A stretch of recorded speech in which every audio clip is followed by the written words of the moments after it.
નમસ્તે વિદ્યાર્થી મિત્રો, આજે વાત કરીશું ધોરણ 9 વિષય વિજ્ઞાનના ચેપ્ટર નંબર 5 સજીવોનો પાયાના એકમના સ્વાધ્યાયનું સંપૂર્ણ મિત્રો સોલ્યુશન કરીશું, જે તમને પરીક્ષાની અંદર ખૂબ ઉપયોગી નીવડશે.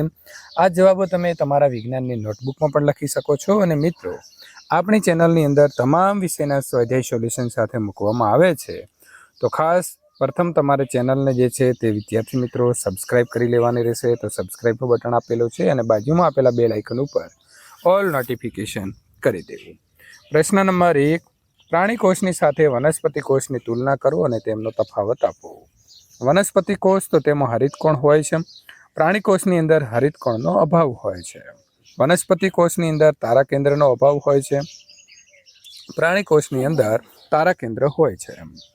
વનસ્પતિ કોષની અંદર કોષ દિવાલ હોય છે, જ્યારે પ્રાણી કોષની અંદર કોષ દિવાલનો અભાવ હોય છે. વનસ્પતિ કોષની અંદર તેમાં રસધાની મોટા કદની હોય છે, જ્યારે પ્રાણી કોષની અંદર તેની રસધાની નાના કદની હોય છે. પ્રશ્ન નંબર 2, કેવી રીતે પ્રોકેરિયોટિક કોષ યુકેરિયોટિક કોષથી ભિન્ન છે? ભિન્ન એટલે અલગ. પ્રોકેરિયોટિક કોષ તો આ કોષ કદની અંદર નાના 1 થી 10 mm ધરાવતા કોષ કેન્દ્ર પટેલ આની અંદર ગેરહાજર હોય છે. કોષ કેન્દ્રીય પ્રદેશ ઓછો વિકસિત અને પટલમય અંગિકાઓ ગેરહાજર હોય છે. યુકેરિયોટિક કોષ એ આ કોષ કદમાં મોટા એટલે કે 5 થી લઈને 100 mm સુધીના હોય છે. કોષ કેન્દ્ર પટેલની હાજરી જોવા મળે છે. કોષ કેન્દ્રીય પ્રદેશ સુવિકસિત અને પટલમય કોષીય અંગિકાઓની હાજરી દર્શાવે છે. પ્રશ્ન નંબર 3, જો કોષરસ પટલ ઇજાગ્રસ્ત બને કે તૂટી જાય તો શું થશે? જો કોષરસ પટલ ઇજાગ્રસ્ત બને કે તૂટી જાય તો દ્રવ્યના અણુઓ મુક્ત રીતે કોષની અંદર અને બહાર ગતિ કરે છે. પ્રશ્ન નંબર 4, જો ગોલ્ગી પ્રસાધનનો અભાવ હોય તો કોષના જીવનનું શું થાય? તો ગોલ્ગી પ્રસાધનનો અભાવ હોય તો કોષમાં બનતી નિપજોનું પેકેજિંગ, રૂપાંતરણ અને તેને મુક્ત કરવાનું કાર્ય અટકી જાય છે. આ બધા દ્રવ્યનો જથ્થો વધતા જતા કોષ સ્થિર જીવન તરફ ધકેલાય છે.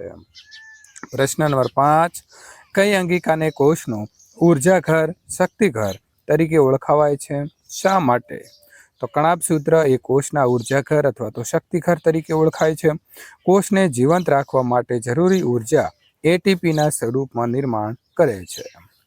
પ્રશ્ન નંબર 6, કોષરસ પટલનું બંધારણ કરતા લિપિડ્સ અને પ્રોટીન્સનું સંશ્લેષણ ક્યાં થાય છે?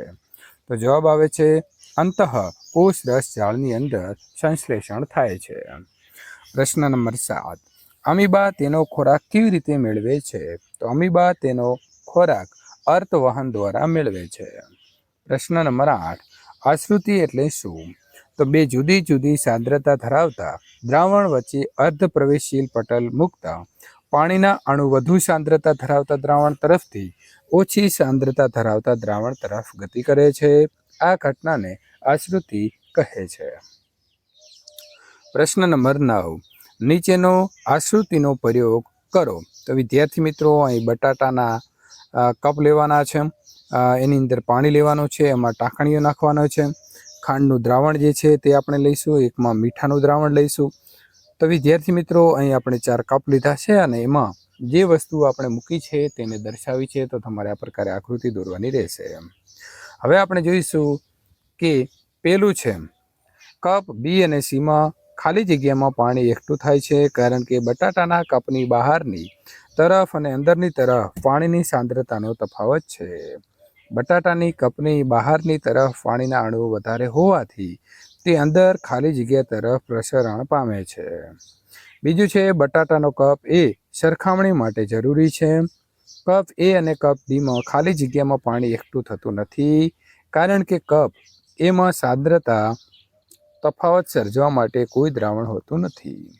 આશ્રુતિ માટે 2 ભિન્ન ભિન્ન સાંદ્રતાવાળા દ્રાવણ જરૂરી છે, જ્યારે કપ ડી બાફેલા બટાટાનો બનાવેલો હોવાથી તેનો કોષ મૃત છે, તેથી તેમાં આશ્રુતિની ક્રિયા દર્શાવાતી નથી.